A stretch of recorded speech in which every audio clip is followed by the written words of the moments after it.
Signe ton contrat de travail après avoir vérifié ces 3 éléments.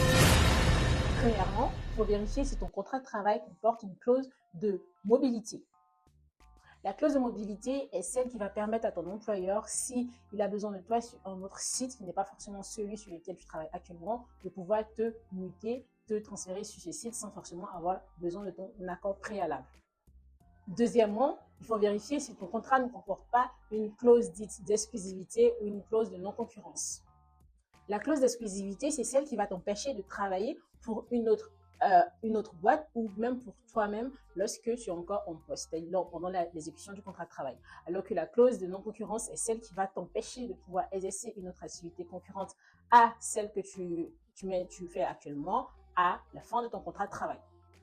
Le troisième et dernier élément qui est le plus important, c'est de vérifier si ta classification professionnelle et ta rémunération correspondent au minima conventionnel. C'est-à-dire, est-ce que l'employeur t'a classé dans la classification qui correspond à ton emploi? Et l'autre point, c'est de savoir si la rémunération qui t'est attribuée correspond au minima conventionnel. Et ça, c'est prévu par les conventions collectives de chaque activité.